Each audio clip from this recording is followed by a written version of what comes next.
c'est un territoire qui est enclavé, tellement enclavé. Et permettez-moi un peu de te relater une petite histoire de ce territoire-là. Le territoire de Kapanga, quant à sa situation géographique, ce territoire est vaste que la Belgique. Donc c'est une grande population. Et cette population dépend toujours de la ville de Lumbashi, là où nos petits commerçants vont chaque fois se chercher des produits de première nécessité. La distance est de 1000 km de Kapanga à Lumbashi. Et vu l'état de route, depuis belle lurette, ces routes-là n'étaient pas entretenues. Donc la population est en train de souffrir vu la distance de 1000 km. Je peux dire même que c'est 1000 km à pied de font ces gens-là.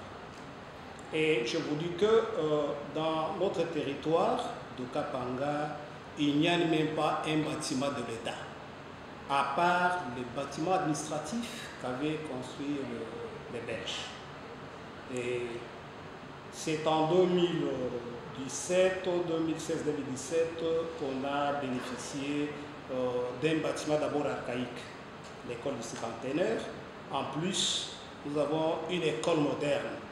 Et on dit si souvent, même si le lapin est votre ennemi, mais il faut quand même que tu l'apprécies pour vite.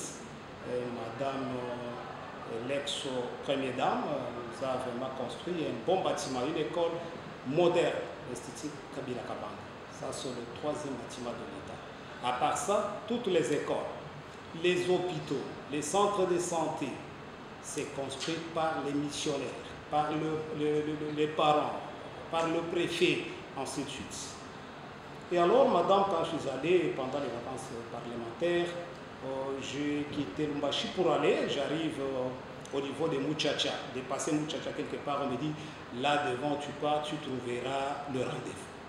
Madame, je te dis, j'ai trouvé 150 camions qui patinaient là-bas. Il n'y avait pas moyen de passer. Et je ne sais pas ces gens-là qu'est-ce qu'ils sont en train de faire pour venir tromper, qu'ils sont en train d'aménager les routes, tout ça. Rien ne fait. Et ma Jeep était rentrée à partir de là, j'ai fait le pied s'il vous plaît. J'ai pris les motos jusqu'à Kassaj. Je suis passé, arrivé à Kanej. Il y a une rivière Rougiche. J'ai trouvé l'effondrement d'un pont là-bas. Madame, je vous dis vraiment, mon cœur a saigné. Mon cœur a saigné vraiment. J'ai grimpé pour traverser comme un singe pour aller de l'autre rive. Et il fallait qu'on dépêche encore les motos à Moussumba pour venir me prendre. Et il fallait voir la marchandise pourrie là-bas. Il n'y a pas moyen de traverser. Je suis allé trouver les enseignants même impayés. Ça fait déjà 3 mois qu'ils sont impayés. Pourquoi? Parce qu'il n'y a pas moyen de traverser. Parce que le pont là est cassé, c'est sur la route nationale 39. Et je vous dis que le territoire de Kapanga est tellement négligé par le pouvoir central. Et voir la province. Alors, ça m'a fait du mal. De mon retour, j'ai trouvé que la rivière était inondée. Et il faut voir combien les pirogues se renversent là-bas. On peut enregistrer des morts pendant ces jours, parce qu'il y a de cela 2 semaines peut-être qu'il n'y a pas de traversée, parce qu'il y a une inondation. Et vous allez voir même sur les images, et même les camions est immergé, ça ne se voit même pas, parce qu'il y a inondation. Le camion est encore là qui s'est effondré avec les ponts là. Et voilà, madame, j'ai trouvé quelle flambée de prix sur le marché, produits de première nécessité, parce qu'il y a arrêté.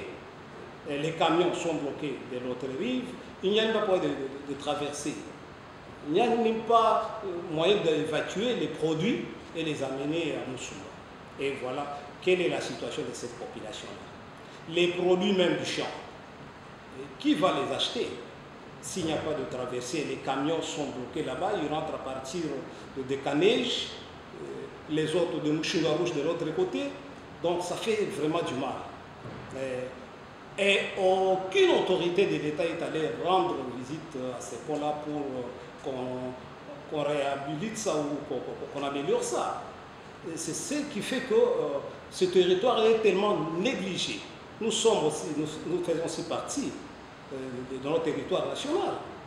C'est depuis l'indépendance. et que ce territoire-là est vraiment négligé par le pouvoir central et provincial.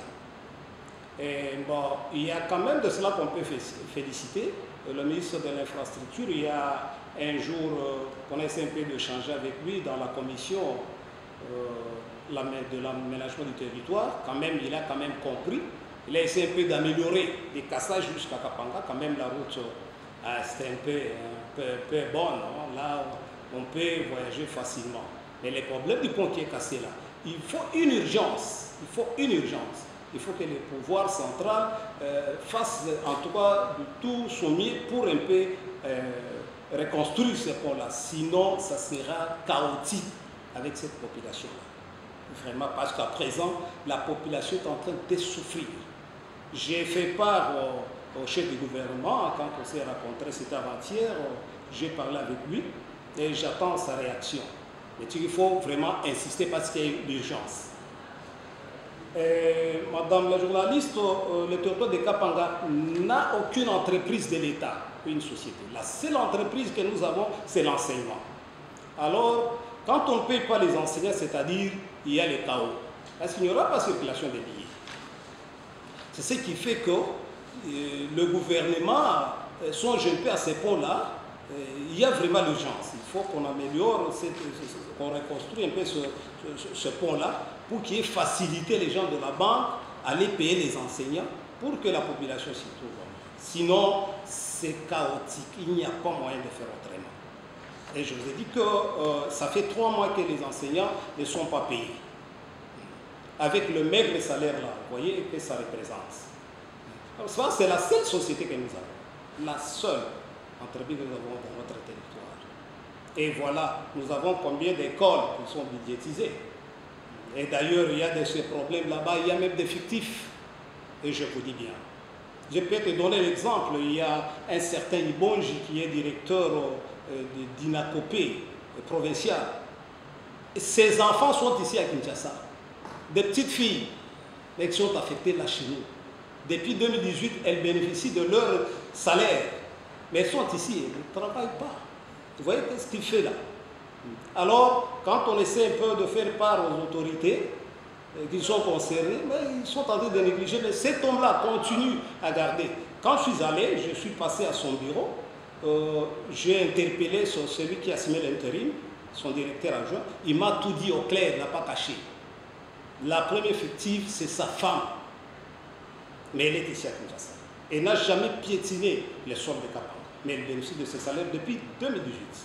Il y a les 3 filles, les Ibonji, Mpere, les Ibonji, Chimel, les autres 3. Ce sont les filles du directeur provincial d'Isekopé. D'effectifs. Donc, j'ai calmé la population pour le faire partir. J'ai dit, je vais voir les autorités. Et ils vont prendre une décision pour cet homme-là. Et si les autorités ne prennent pas ça en considération, la population doit se prendre en charge. On ne peut pas faire autrement. Donc cet homme-là, en tout cas, doit démissionner.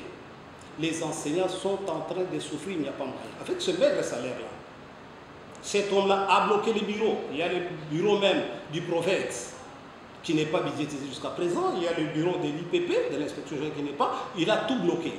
Il n'y a que son bureau qui est budgétisé. Tout le monde est payé là-bas. Mais dans votre bureau, il a bloqué. Même certaines écoles. Donc il est animé d'une mauvaise volonté. Vous voyez comment cette population est en train de souffrir. Mais silence radio, les autorités ne parlent plus de ça. Malgré le rapport que nous amenons, donc il y a toujours silence radio jusqu'à présent. Et je ne me fatigue pas parce que je suis l'élu du peuple, je suis ici pour ça. À partir de mercredi, je vais encore démêler des démarches. Il faut que cet homme-là, d'abord, laisse la paix aux enseignants. Donc,